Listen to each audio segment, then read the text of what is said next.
The warning signs look too familiar. Escalating home prices have both buyers and sellers worried that the market is just too good to be true, and we are getting bombarded with the ultimate questions.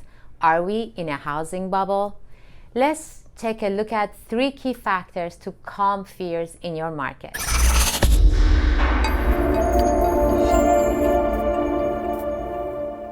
I am Farnaz Tehrani with the Walker team of Interior Real Estate, and I'm here to help you get it right.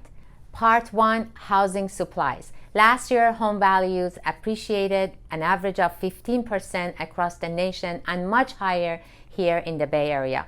And with a crazy start to this year, buyers and sellers are worried that home prices are too high and that depreciation is likely to follow. Unlike the housing bubble years of the mid-2000s, the major factor driving up home values is that we are also in a dire inventory shortage. Inventory is historically low, and on top of that, it has been slowly and steadily declining for years now. In comparison, the inventory level from 2005 and 2007 increased almost double at higher than average rates, a vast oversupply of homes that did not warrant the price appreciation that went along with it. So, throwing it back to your high school economic class, the biggest drive of price appreciation is a simple case of supply and demand, hence what we are seeing in the market today. Bueller.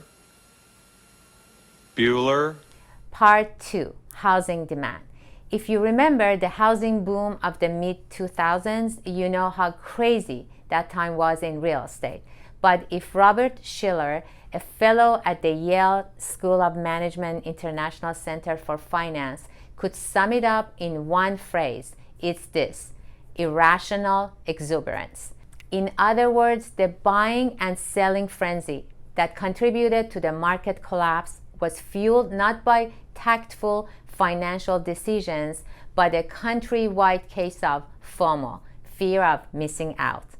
The mortgage industry fed into the frenzy, making it easy for people to obtain home loans much higher than they could afford.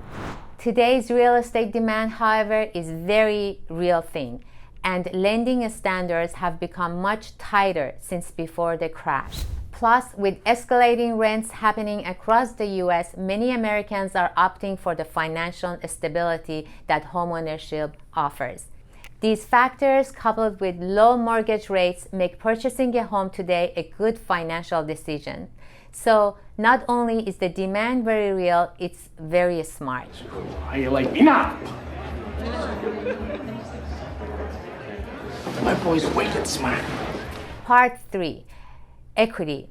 Following the housing and economic crash of 2008, economists, financiers, and real estate industry experts have combed through data to figure out why the entire system crumbled the way it did. Most will agree that one of the biggest pieces of the catastrophic equation came down to this: equity, or in reality, a lack of it. The mid-2000s saw a massive wave of homeowners cashing out the equity in their homes. In short, they were using their homes like ATMs to afford some of the finer things in life. This led to a lot of negative equity situations where the amount someone owed in their home was far more than what their home was worth. Many foreclosures and short sales followed, depreciating home values nationwide. Today is a much different equity picture. Cash out refinance volume over the last 3 years is less than a third of it was compared to the 3 years before the crash. Plus, escalating appreciation of well over 20% means that the homeowners have gained considerable equity. As prices continue to rise, equity will too. This positive equity perspective puts the current housing market in a much stronger place, minimizing risk of foreclosures and stabilizing home values across the US. Think this way: if individual homeowners get themselves into a jam, they won't have to work with the bank due to equity accrued.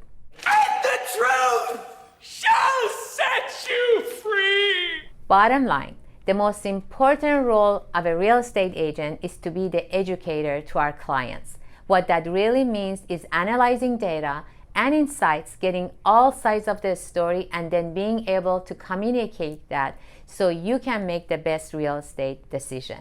Again, I am Farnaz with the Walker team of Intero, here to educate and navigate, not speculate and fabricate. We have our finger on the pulse of the market, making us proactive and not reactive.